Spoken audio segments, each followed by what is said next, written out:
안녕하세요. 2021년도 자동차 보험 대인 실무 강의를 시작하겠습니다. 2020년도 그 기출 문제에서 이미 다 봤겠지만 찍어서 공부하는 것은 안 되죠. 예. 어느 정도 기초가 있어야 합격할 수 있다는 것을 느낄 수 있었던 것이 2020년도 기출 문제였다, 이렇게 볼 수 있죠. 그래서 이번 강의를 통해서 할 것은 기초 실력을 다지는 그런 기회로 삼고, 다음에 또 이제 좀 요약해서 강의하는 그런 기회가 있을 겁니다. 그러니까 혹시 찍어서 공부하고 뭐 떨어져도 좋다 그러면 다음에 요약된 부분 강의 들으시면 될 거고, 나는 꼭 합격해야 되겠다 하게 되면 풀로 처음부터 끝까지 다 강의하는 이 강의를 듣는 게 좋을 것 같다, 이렇게 생각합니다. 자, 첫 번째부터 보면 제1장 자동차 보험의 개요 제1절에 나와 있는데요. 자동차 보험의 기능, 뭐 시험에 나올 가능성 거의 없다를 내가 되게 세모로 하는데, 안 나온다고 거의 없다고는 별개입니다. 네, 나올 가능성은 별로 없다. 자동차 보험의 기능 넘어가겠습니다. 그 다음에 자동차 보험의 종류는 되게 한 9가지인데요. 개인용, 업무용, 영업용, 이륜, 농기계, 운전자, 취급업자, 교습용, 애화 그러는데, 지금까지 시험에 안 나오는 건 운전자 보험은 거의 시험에 안 나오고요. 이것은 거의 안 나온다고 보면 돼요. 농기계 보험도 거의 시험에 안 나옵니다. 그 다음에 교습용 자동차 보험, 이것도 거의 시험에 안 나오고요. 외화표시 자동차 보험 거의 시험에 안 나오고요. 취급업자 자동차 보험 이건 나오죠. 정비업자, 그 다음에 대리운전자와 관련해서 시험에 나오고, 그 다음에 시험에 나온다는 것은 여기 세 군데에서 나오고, 가장 핵심적인 부분은 역시 개인용 자동차 보험 중심으로 시험 문제가 나온다, 이렇게 볼 수가 있겠습니다. 그래서 우리가 좀 주로 공부하는 것은 개인용, 업무용, 영업용, 이륜 자동차 보험, 이걸 중심으로 공부한다고 보시면 되고, 거기에다가 플러스 취급업자 보험까지 공부한다고 보면 되겠습니다. 자, 그렇게 해서 이제 자동차 보험의 이제 종류, 뭐 이렇게 거의 시험에 나올 가능성, 자동차 보험의 종류를 써라 이렇게는 시험 문제는 안 나오겠죠. 자, 그 다음 가보겠습니다.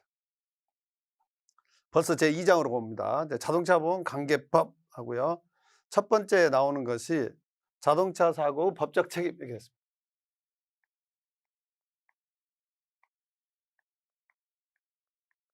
자동차 사고 법적 책임 그러게 되면 이것은 시험에 나올 가능성은 있죠.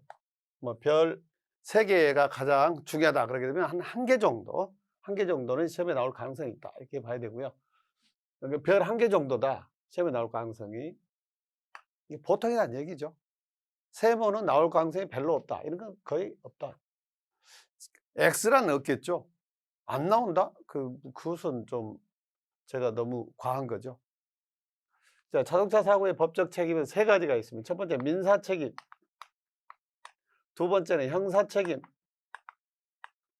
세 번째는 행정상 책임, 이 3가지가 있습니다. 이것은 쓸 내용이 꽤 많이 있죠. 예, 민사 책임은 보통 가피해자 간의 문제입니다. 가피해자 간의 책임을 민사 책임이라고 이렇게 합니다. 쉽게 말하면 손해배상 책임이라고 그러고요. 또 하나는 불법행위 책임이다, 이렇게 얘기합니다. 그러면 이제 여기에서 우리가 가장 많이 사용되는 것을 불법행위 책임 또는 손해배상 책임이라고 그러는데, 가장 좁은 의미가 불법행위 책임. 그러니까 손해배상 책임에는 불법행위 책임뿐만 아니라 채무 불이행 책임도 있어요. 그중에서도 자동차 사고는 바로 이 불법행위 책임에 해당되기 때문에 이보다 좀 더 넓은 것이 손해배상 책임, 손해배상 책임보다도 좀 더 넓은 것이 민사 책임, 이렇게 보면 되겠습니다. 그래서 민사 책임이나 손해배상 책임이나 불법행위 책임이나 같은 의미로 사용된다, 이렇게 보면 되겠습니다. 여기에 이제 관련된 법률들이 이제 많이 있죠. 이게 관련 법률 보게 되면은 첫 번째는 민법이죠. 그래서 우리는 이 민법을 공부하게 될 것이고요. 그 다음에 자동차 손해배상 보장법, 줄여가지고 실무에서 되게 자배법이라고 사용합니다. 자배법. 세 번째는 공무원이 사고 내면 국가가 책임진다는 국가배상법. 국배법이라고는 잘 줄이지 않기 때문에 그냥 국가배상법이라고 풀네임으로 쓰겠습니다. 그 다음에 네 번째가 이제 제조물 책임법이 이제 드디어 들어가는 거죠.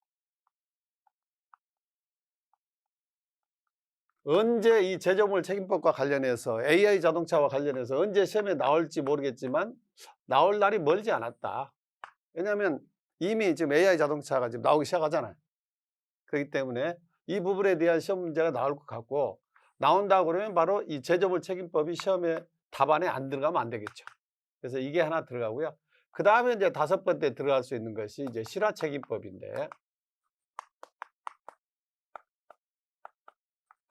이 실화 책임법은 대개 불이 옮겨 붙었을 때, 예?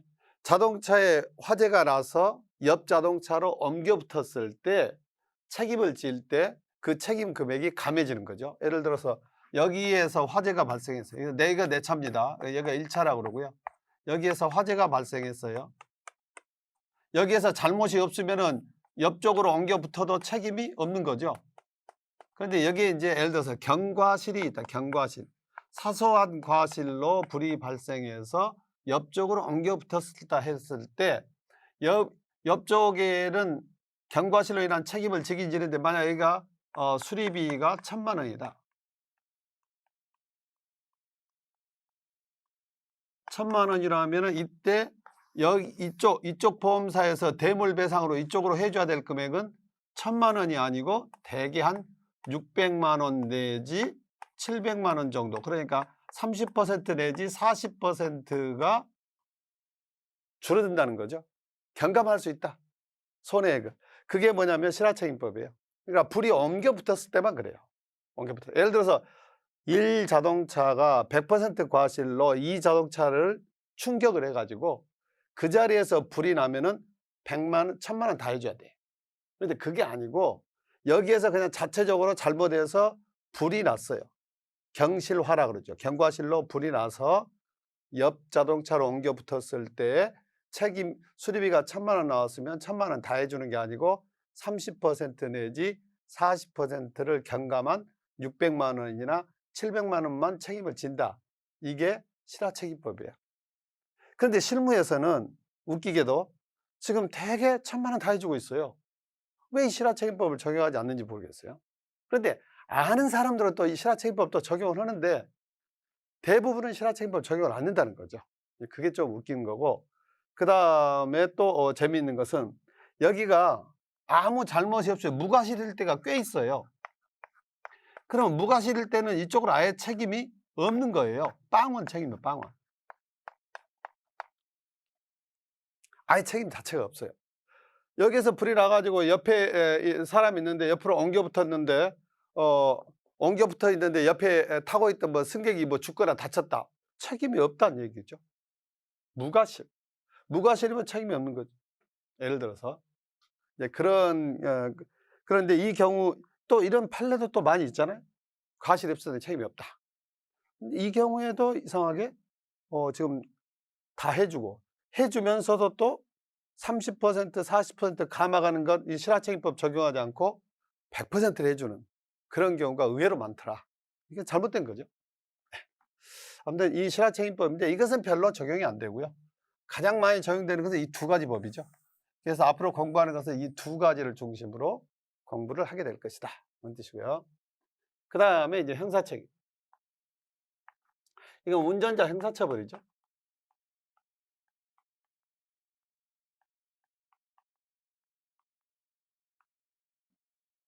운전자 형사처벌과 관련된 법은 첫 번째 형법이 있습니다. 먼저 대인사고부터 볼까요?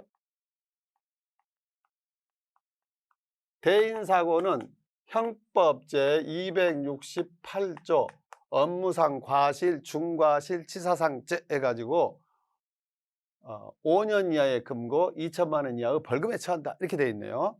이게 대인사고 운전자 형사처벌입니다. 그 다음에 두 번째는 대물사고. 대물사고는 형법에 있는 게 아니고 도로교통법이 있어요. 도로교통법. 도로교통법 제151조에 보게 되면은 2년 이하의 금고, 500만 원 이하의 벌금에 처한다. 또 이렇게 돼 있어요. 그러면 이제 대인사고, 대물사고, 형사처벌은 형법과 도로교통법에 나와 있는데 이걸로 하다 보니까 모든 사고 운전자가 다 형사처벌을 받아가지고 면허증만 가지면 평생에 한 번 정도는 전과자가 되는 이런 문제가 생긴다고 말이죠. 그래서 이게 안 되겠다. 그래서 운전자 형사처벌 쉽게 말하면 면제법이에요. 면제법. 면제해주는 법을 만들었어요. 운전에서 경미한 사고의 운전자에 대해서는 형사처벌을 면제해주는 법을 만들었는데 그게 바로 1982년도에 만든 교통사고 처리 특례법. 저는 교통법이라고 쓰겠습니다. 여러분들 이렇게 쓰면 안 돼요. 답에다가. 어떻게 써야 돼요? 교통사고 처리 특례법 이렇게 써야 돼요. 1982년도부터 봐봐요. 대인사고 운전자는 형법 제268조에 의해서 5년 이하의 금고나 2천만 원 이하의 벌금에 처한다. 이렇게 되어 있고 대물사고 운전자는 2년 이하의 금고 또는 500만 원 이하의 벌금에 처하다. 이렇게 되어 있단 말이에요. 그러면 여러분들 평생 동안 운전하면서 장롱 면허가 아닌 한 운전을 하게 되면 반드시 아주 경미한 사고라도 내겠죠. 대물사고라도. 자, 그러면 2년 이하 금고 500만 이하 벌금이네요. 전과자입니다. 전과자. 자, 여기서 경미한 사고 운전자에 대해서는 전과자를 양성해서는 안 되겠다 해서 1982년도에 만든 교통사고 처리 특례법에 의해서 처벌 면제법을 만듭니다. 경미한 사고 운전자에 대해서. 자, 그 부분은 뒤에 교통사고 처리 특례법에 대해서 그때 공부하겠습니다. 그래서 여기 형법이 있고 첫 번째 형사 관련, 그 다음에 도로교통법이 있고 대물, 그 다음에 이 법의 특별법으로서 교통사고 처리 특례법이 있고, 그 다음에 마지막으로 네 번째 있는 법이 바로 뭐냐면은 특가법이죠. 특정범죄 가중처벌법이 있습니다. 특가법. 특정범죄 가중처벌법에 의해 가지고 이거보다도, 그러니까 여기는 이제 5년 이하의 금고 2천만 원 이하의 벌금, 2년 이하의 금고 500만 원 이하의 벌금 했는데 이 연수가 아예 올라가거나 이 금액이 올라가는, 즉 3천만 원까지 올라가는 것이 특정범죄 가중처벌법이 되겠습니다. 이 특정범죄 가중처벌법에서 처벌되는 것은 세 가지죠. 첫 번째는 뺑,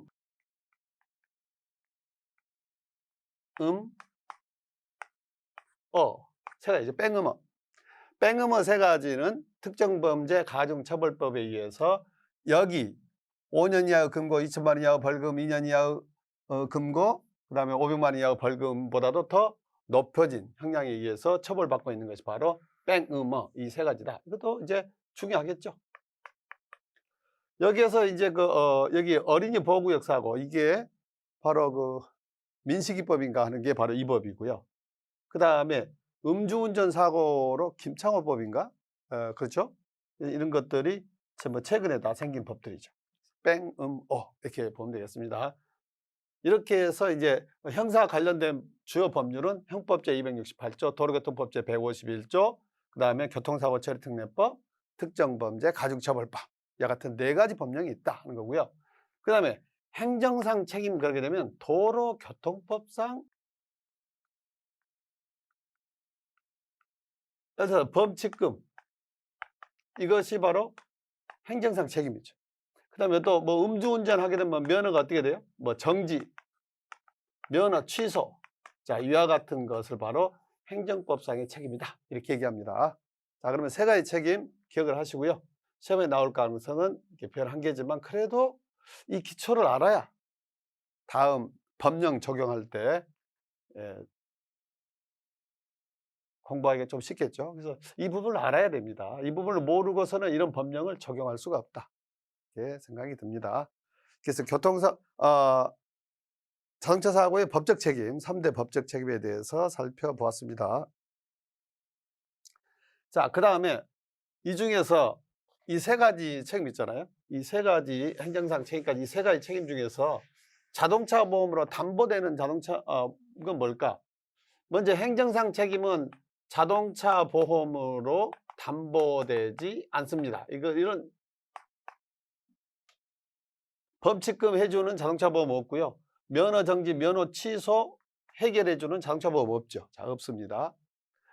형사처벌은 자동차 보험이 있어요. 금고형은 안 되죠. 금고형은 예를 들어서 감방 대신 보험 없잖아요. 감방 대신 보험 없습니다. 그런데 벌금형은 있죠. 벌금형은 최고 얼마까지? 교통사고 처리 특례법에 의하면 2천만 원까지인데 특정범죄 가중처벌법에 의해서 최고 3천만 원까지, 3천만 원이죠. 3천만 원까지 보상을 해주는 보험이 바로 뭐냐면은 운전자 보험에 있습니다. 운전자 보험. 운전자 보험이 있죠.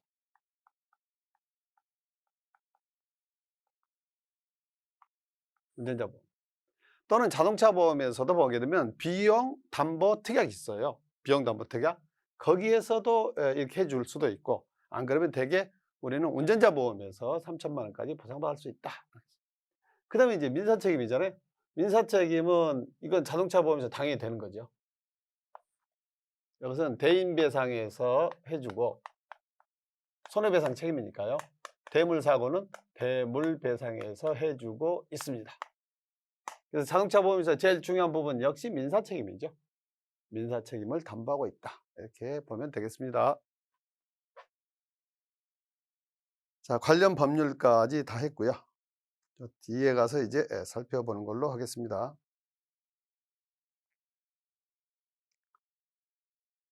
자, 그 다음에는 이제 여기 민사책임과 관련된 가장 중요한 법률은 민법이라고 그랬죠. 그래서 지금부터 이제 민법에 대해서 살펴보겠습니다.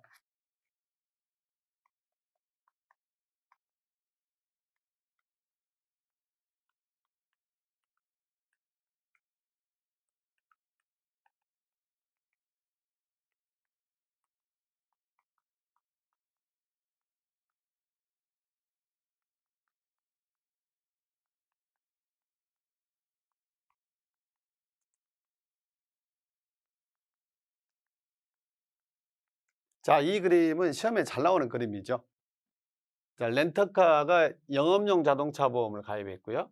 그 다음에 임차인에게 자동차를 빌려줬습니다. 되게 장기 임차죠.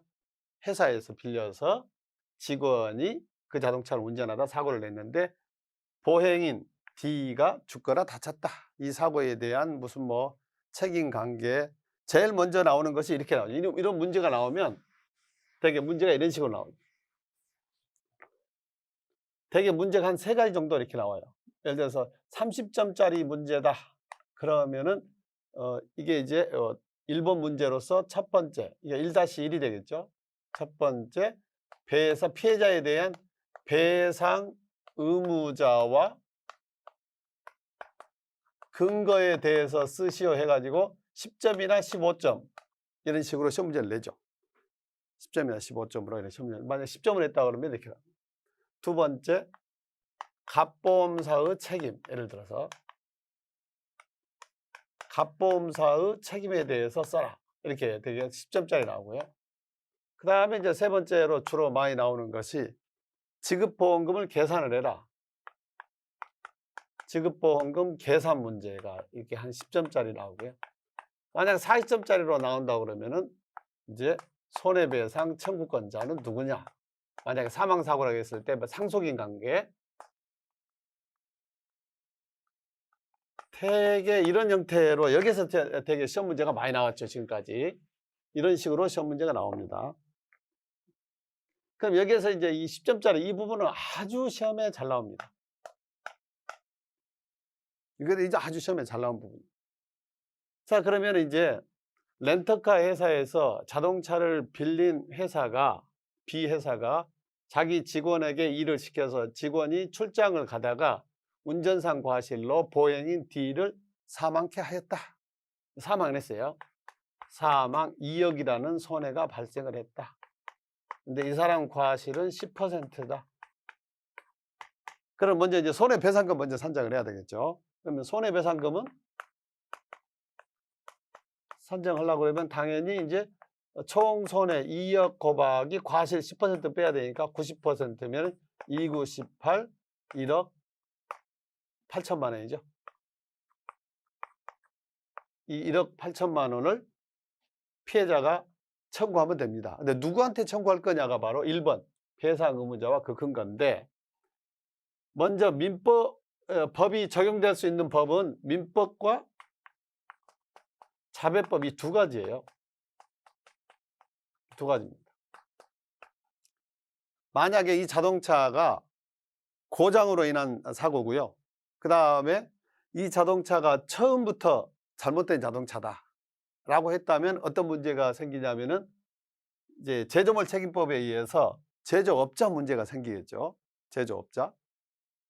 그런데 여기에서는 지금 자동차 고장으로 인한 사고가 아니고 직원 과실로 인한 사고이기 때문에 민법, 자배법 두 가지 법이 적용된다. 그래서 여기 배상 의무자와 근거에서는 민법과 자배법 두 가지만 알아도 거의 풀 수가 있다. 이렇게 보면 돼요. 첫 번째, 여기 운전자잖아요. 그 운전자가 자동차 소유자이건 직원이건 공무원이건 상관없이 운전대를 잡은 사람은 항상 민법상 책임을 집니다. 그래서 민법 몇 조냐면 운전자는 항상 민법제 750조, 이건 아예 암기해놔야 돼요. 민법제 750조 일반 불법행위 책임이다 이렇게 합니다. 그러면 민법을 우리가 공부를 해야 되겠죠. 그 다음에 B는 C를 사용하는 사용자예요. 고용주죠. 이 사람은 민법제 756조 책임을 집니다. 사용자 책임을 지고요. 그 다음에 이 사람은 렌터카 회사에 대해서는 민법상 손해배상 청구를 못합니다. 왜냐하면 이 사람은 민법상 어디에도 해당이 안 되니까. 민법상 불법행위자에 해당이 안 됩니다. A는. 사용자도 아니죠. 아무것도 아니에요. 그러면 민법만 가지고 있었다고 그러면은 이 A, B, C 중에서 피해자에 대해서 책임질 사람은 바로 B와 C다 해서 여기 답을 쓸 때 A는 뭐 책임이 없고 B는 민법제 756조 책임지고 C는 민법제 750조 책임을 진다 이렇게 답을 쓰면 될 텐데, 법이 하나가 더 있잖아요. 이 자배법이란 법. 자기를 위하여 자동차를 운행하는 자, 누구를 위해서 자동차가 굴러가느냐? 이 자동차는 A를 위해서 먼저 굴러가죠. 왜? 자동차가 굴러가면 렌터카 회사는 임대료를 받잖아요. 돈을 벌죠. 자기 이익이 있는 사람이 책임을 지는 겁니다. 그것이 바로 자배법이란 법이에요. 그래서 자배법이란 법을 여기다 집어넣게 되면은 이 사람이 또 책임을 지게 됩니다. 자배법제 3조 운행자 책임을 지게 된다 그 말이에요. 이 사람도 책임을 집니다. 자배법제 3조 운행자 책임. 자, 그러면은 이 사람은 자배법상 책임은 안 집니다.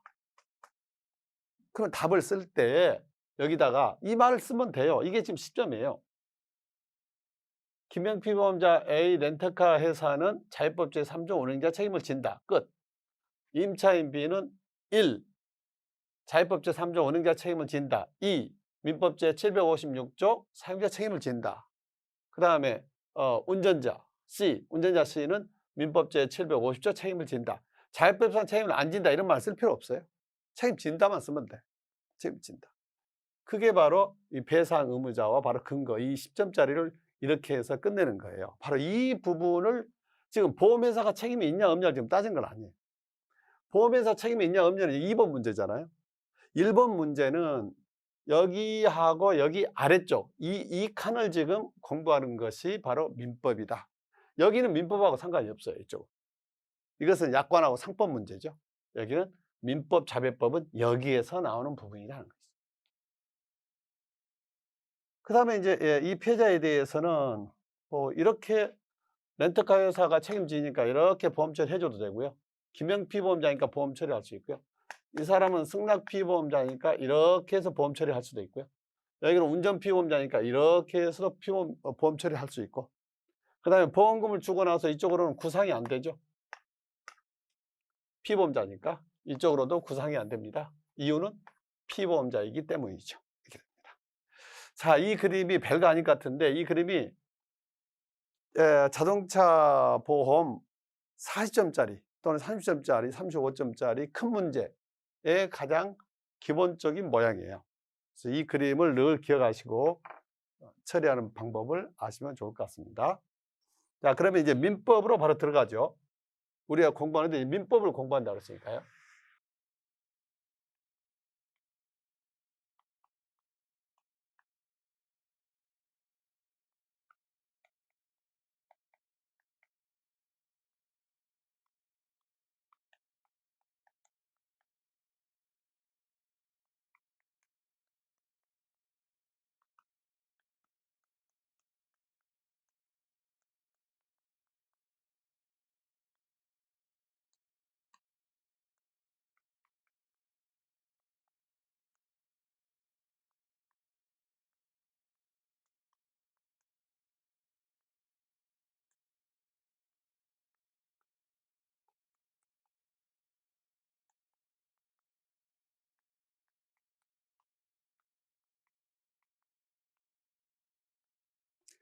자, 보게 되면은 손해배상에 관한 일반법은 민법이에요. 이 일반법이라는 것은 고의나 과실이 있는 사람이 책임을 지는 모든 사람에게 적용되는 법, 일반적으로. 이거 보고 일반법이라고 그러고, 그중에서도 특히 자동차 사고의 가해자에 대해서 적용하는 자회법. 손해배상 중에서도 특히 공무원이 잘못했을 때 국가가 책임지는 관련법이 국가배상법. 그다음에 손해배상 중에서도 특히 제조물의 하자로 인해서 책임을 질 때 제조업자가 책임지는 제조물 책임법. 그중에서도 불이 옮겨 붙었을 때 원래 불을 경과실로 불을 낸 사람이 불이 옮겨 붙었을 때 그 사람의 책임을 30 내지 40% 정도 이렇게 줄여주는 실화책임법. 그래서 이것은 손해배상에 관한 일반법이라고 그러면 이와 같은 것을 손해배상에 관한 특별법이다. 민법은 특별법이다. 이렇게 표현을 하고 특별법이 우선 적용되죠. 민법보다도. 그렇다고 해서 이거 적용이 안 되는 건 아니에요. 이게 우선 적용되는 것 뿐이다. 똑같이 한다 그러면 이게 우선 적용이 된다. 이거고요. 여기 민법에서 또 이제 나눠집니다. 첫 번째, 일반 불법행위 책임.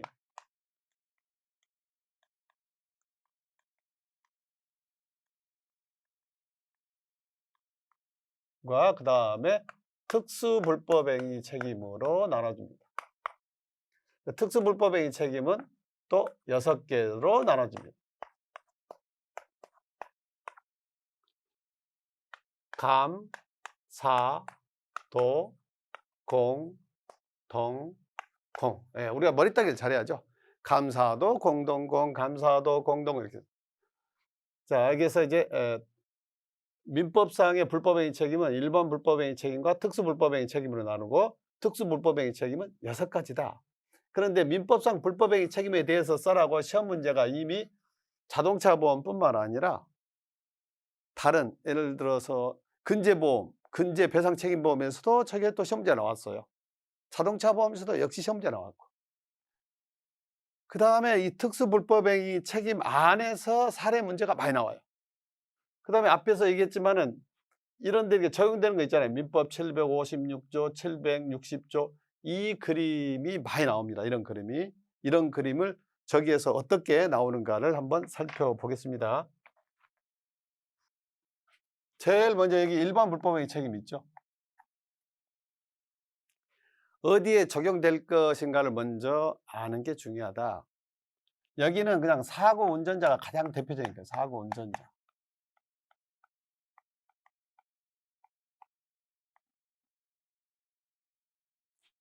사고 운전자가 지는 책임이라고 생각하면 됩니다.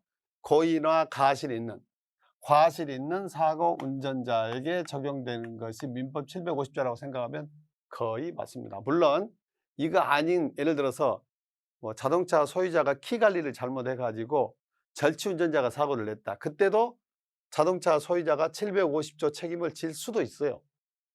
그러나 가장 대표적인 것은 사고 운전자고요. 여기는 750조 책임입니다. 그 다음에 여기가 750 755조, 756조, 757조, 758조, 759조, 760조. 자, 이렇게 됩니다. 그 다음에 여기가 감독자 책임 있잖아요. 두 번째. 감독자 책임이라고 그러게 되면 감독 의무자라는 것은 예를 들어서 초등학생이 사고를 냈다. 그러면 그 부모가 책임을 진다.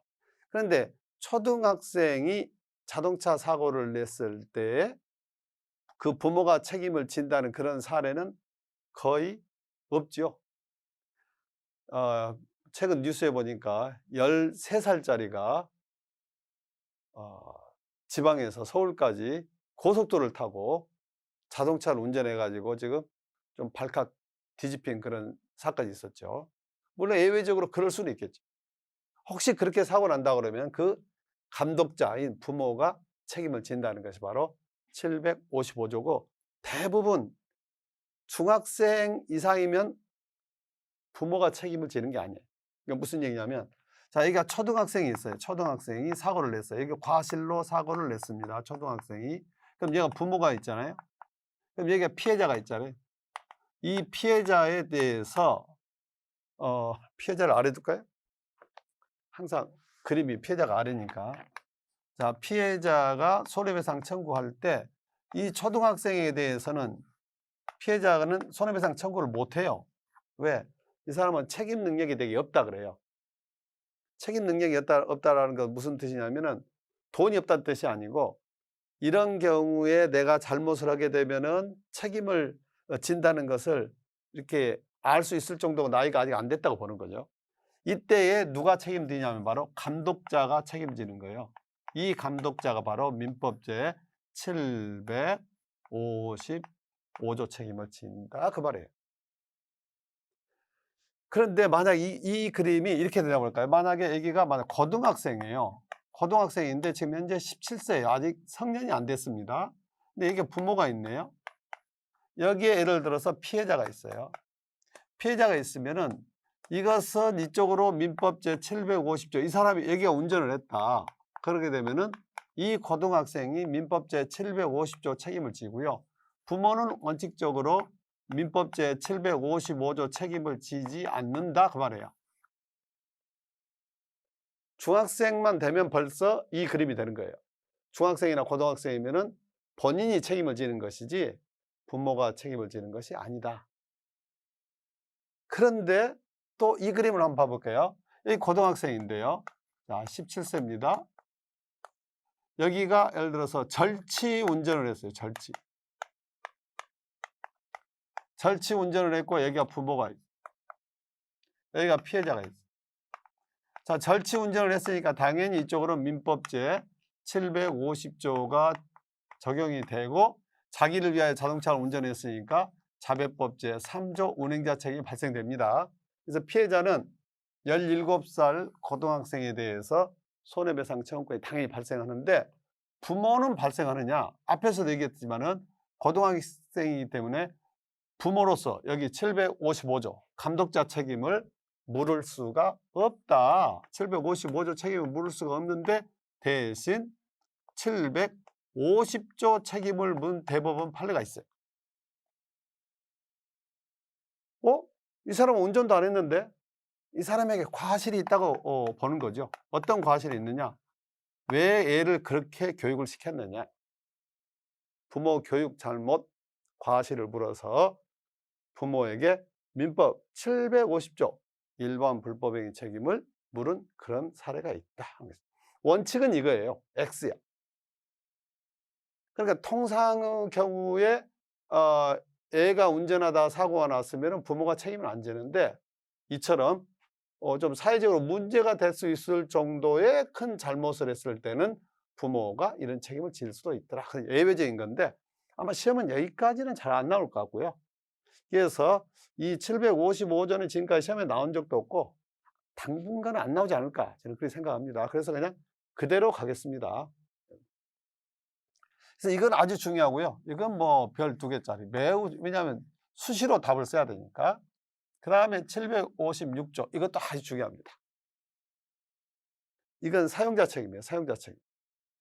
사용자 책임입니다. 사용자 책임. 사용자 책임인데요. 피용자가 사고 내면 사용자도 함께 책임을 진다. 피해자에게. 사용자만 책임지는 게 아니고 반드시 피용자가 책임지면 거죠. 피용자. 대개 피용자가 운전자겠죠. 그래서 피용자가 책임을 지면 사용자도 피해자에 대해서 책임을 진다. 연대 책임을 진다. 이게 바로 민법제, 이게 아니죠. 요거 이렇게 됩니다. 네, 민법제 756조 사용자 책임이 된다 그 말이죠. 자, 이것도 이제 조금 있다가 그림을 그려서 제가 좀 또 설명해 보겠습니다. 그 다음에는 이제 도급인의 책임입니다. 여기 도급인은 책임이 없다예요. 755조는 도급인의 책임인데 도급인은 책임이 없다라는 뜻입니다. 책임이 있다가 아니고, 예를 들어서 수급인 일으킨 사고, 수급인이 사고를 일으켰을 때 수급인만 책임지지 도급인은 책임 없다, 이렇게 규정이 되어 있어요. 이것도 아주 중요합니다. 네, 아주 중요한 것들이죠. 이것은 거의 한 별 3개. 너무 중요하고 40점짜리 시험 문제가 아주 많이 나온 게 3번 도급인의 책임이 됩니다. 그 다음에 여기 공작물 점유자 소유자 책임. 공작물 점유자 소유자 책임. 공작물 점유자 소유자 책임의 가장 대표적인 것은 자동차가 고장이 났을 때,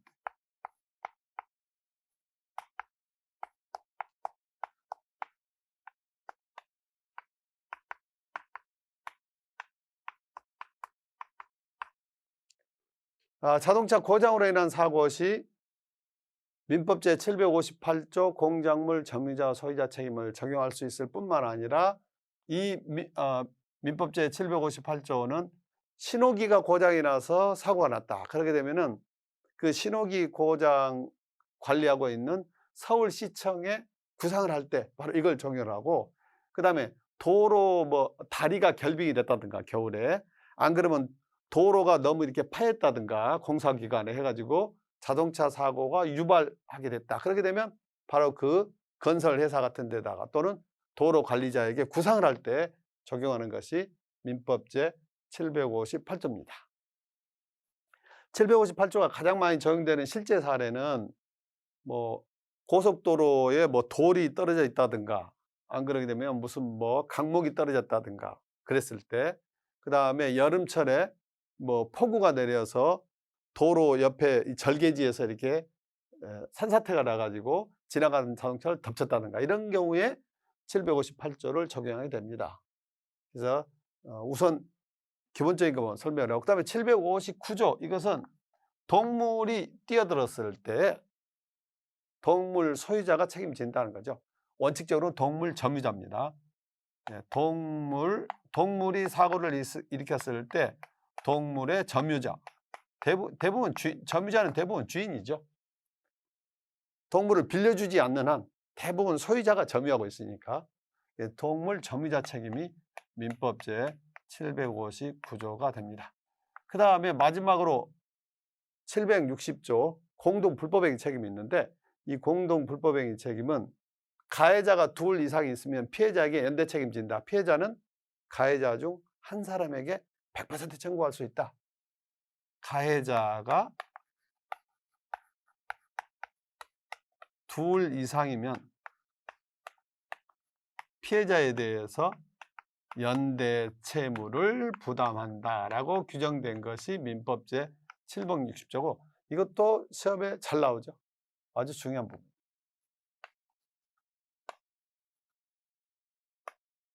이렇게 되게 별 아시겠죠? 이것도 거의 시험에 안 나오는. 이렇게. 그러면 이제 뭐가 중요하다? 760조 중요하네요. 757조 아주 제일 중요하고요. 756조 상자 책임 중요하고, 50조. 일반 불법행위 책임이 중요하구나. 이런 것을 알 수가 있겠습니다. 그러면 이제 실제 사례를 들어서 한번 설명해 보겠습니다.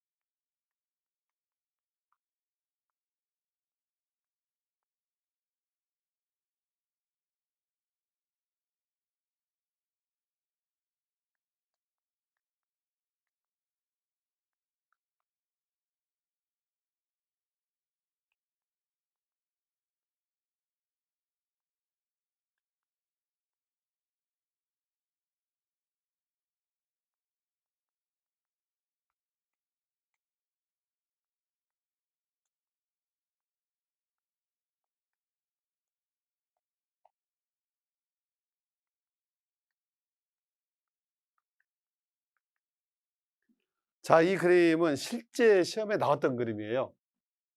자, 여기가 예를 들어서 뭐 1차량이다. 1차량 운전자의 과실이 뭐 60%다.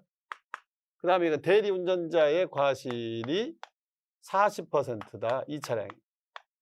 6대 4로 충돌 사고가 발생을 했어요. 그래서 피해자 G, 제3 피해자가 발생을 했다. 그러면 이제 G는 이쪽이 60%니까 저쪽에다 60% 청구하고 이쪽으로 40% 청구할 수도 있지만 피해자는 아무 쪽에나 100% 청구할 수 있다. 그걸 보고 뭐라고 그래요? 760조 공동 불법행위 책임이다. 이렇게 얘기를 하겠죠. 자, 이때 이제 여기 민법을 민법제 750조하고 그다음에 감사도 공동공 이걸 적용을 해가지고 민법상 책임을 A부터 D가 어떻게 책임진가 봅시다. 민법만 먼저 적용해 볼게요. 여기서 이렇게 정비공장에 맡긴 순간부터 이 사람은 책임을 지지 않습니다. 민법상으로 책임을 지지 않습니다. 정비공장에 맡기는 것을 뭐라고 그러냐면은 도급계약이라고 그럽니다. 도급계약. 일을 준 거잖아요. 정비라는 일을 준 거예요. 정비가 끝나면은 이 사람이 돈을 주기로 한 계약을 도급계약이라고 그러고, 도급을 줬으니까 이 사람은 뭐가 됩니까? 도급인이 되는 거고요. 일을 맡은 사람을 뭐라고 그럽니까? 수급인이라 이렇게 얘기하죠. 그래서 수급인이 일으킨 사고 도급인은 책임 안 진다. 민법 몇 조 돼 있죠? 여기 돼 있네. 757조. 여기 보면은 수급인이 일으킨 사고 도급인은 책임 안 지는구나. 아, 그러면 여기는 민법 제 757조를 써야 되겠구나. 이걸 알겠죠. 그 다음에 여기 정비공부터 먼저 가볼까요? 이렇게. 정비공은 운전 중 과실로 인해서 사고를 냈고 이 사람이 실제 운전을 한 사람이기 때문에 사고를 낸 운전자는 민법제 몇 조라 그랬습니까? 750조 이렇게 돼 있죠. 사고 낸 운전자 민법 750조 이렇게 돼 있죠. 그 다음 피해자 G가 정비공장 B에 대해서 손해배상 청구할 수 있을까? 있습니다. 피용자가 사고 내면 사용자도 책임진다. 민법제 756조 사용자 책임 이렇게 돼. 자, 이쪽으로 한번 가볼게요. 이쪽으로 대리운전자가 사고를 냈습니다. 자, 민법 적용해 보겠습니다. 대리운전자, 사고를 낸 운전자 민법 몇 조일까요? 750조 이렇게. 자, 이게 대리운전업체하고 대리운전자하고는 내부적으로는 사용자 피용자 관계가 아니에요. 사실상 내부적으로는 둘이는 계약 관계예요. 한 탕에 얼마 해가지고 계약 관계인데 외부적으로는 피해자 입장에서는 당신의 피용자다 이렇게 보는 거예요. 그래서 이 사람은 민법상 책임을 집니다. 그래서 민법제 756조 사용자 책임을 지니까 둘 다 피해자에게 책임을 진다. 그 다음에 여기 김영피보험자 D는 이 자동차에 탑승을 하고 있었지만 아무 잘못이 없어 민법상. 그래서 이 사람은 민법상 손해배상 책임을 지지 않는다 그 말이에요. 여기 민법상 여기에 어디에도 해당이 안 돼요. 해당이 안 된다는 얘기는 책임을 안 진다는 뜻이 되겠죠. 자, 이게 민법만으로는 이렇게 됩니다. 민법으로. 여기다가 이제 자회법이란 법을 집어넣은 자회법은 뭐라고 했습니까? 자회법은 자기를 위하여 자동차를 운행하는 자기에게 이익이 있는 사람, 이익이 있는 사람이 손해배상 책임을 지는데 운행 지배권이라고 그러죠. 그걸 보고 운행 이익, 운행 지배권. 그런데 자동차를 정비 공장에 맡기는 순간부터 자배법상 책임을 지지 않는다는 것이 대법원 판결이기 때문에 결국 이 피해자는 정비 공장에 맡겼을 때 소유자에게는 청구할 수 없다는 것이 되고요. 아주 중요합니다. 이거 별 3개짜리 이게. 이 시험이 몇 번 나온지 몰라요. 아주 중요한 부분이. 정비 공장에 맡기는 순간부터 차일 때까지는 책임이 없다. 이게 첫 번째고요. 정비공은 이게 직원이잖아요. 여기는 사용자잖아요. 그 사용자 업무를 위해서 자동차를 운전한 직원은 사용자를 위해서 운전해, 자기를 위해서 운전한 게 아니기 때문에 자회법상 책임은 없다 이렇게 표현합니다. 그래서 X예요. 자회법상 책임 있다고 쓰면 안 돼요. 그건 틀립니다. 감점이 되죠. 여기서 자회법상 책임질 사람은 정비 공장밖에 없어요. 자동차가 굴러감으로써 이 사람은 돈을 벌잖아요. 그래서 자회법 제3조 운행자 책임을 집니다. 그 다음에 이 사람에게 야 운전해 마라 하고 운행 지배권을 갖는 사람은 B밖에 없다. 그럽니다. 이쪽으로 가보죠. 대리운전자는 자동차를 운전함으로써 이 두 사람과 관계에서 어떻게 됩니까? 직접 돈을 받아요. 그러니까 이 사람은 자회법 제3조 운행자 책임을 진다. 이거 당연히 이 사람도 돈 벌죠. 자회법 3조 운행자 책임을 지죠. 이 사람은 자동차 뒤에 타가지고 이리 가시오 저리 가시오 직접 운행 지배를 하고 있어요. 그래서 이 사람도 자회법 3조 운행자 책임을 지기 때문에 결국 운행자 책임을 질 사람은 여기서는 3명이나 되네요. 자, 이 부분이 몇 점이에요? 이 부분이 10점이에요. 아래가. 이 부분이 10점입니다. 그래서 여기다 민법을 지금 다 집어넣어 봤잖아요. 자, 그런데 이제 이 그림에서 그러면은 만약 이게 사망을 했어요. 5억이라고 해봐. 5억.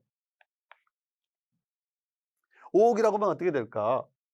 이 사람은 결론부터 얘기하면은 이 갑보험회사에서 보험 처리가 되느냐 이렇게 돼요. 대인배상 1만 돼요. 2는 안 돼요. 1만 1억 5천, 사망이니까 1억 5천이 되는 거예요. 쉽게 말하면 여기서 지금 책임질 금액이 지금 몇 퍼센트예요? 60%잖아요. 60%. 그럼 3억이잖아요. 3억 중에서 1억 5천이 되고 대인배상 2는 정비공장이 책임을 져야 되는데 정비공장이 취급업자 보험을 가입할 거예요. 대부분 가입되어 있죠.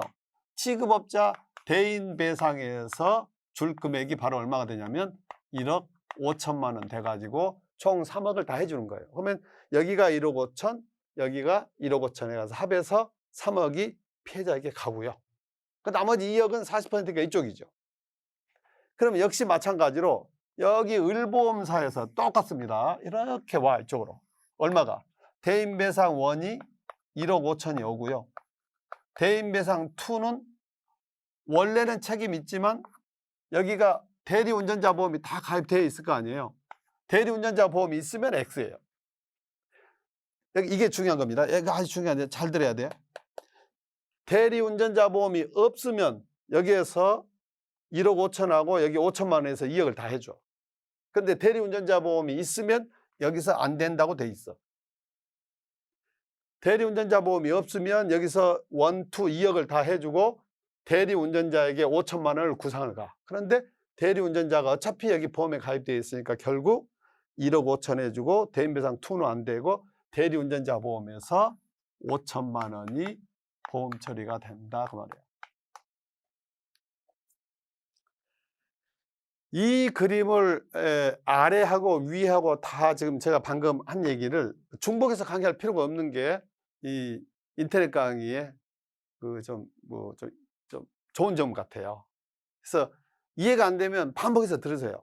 이 그림을 완벽하게 이해하게 되면 엄청나게 많이 아는 거예요. 이 그림 하나만 가지고도. 네.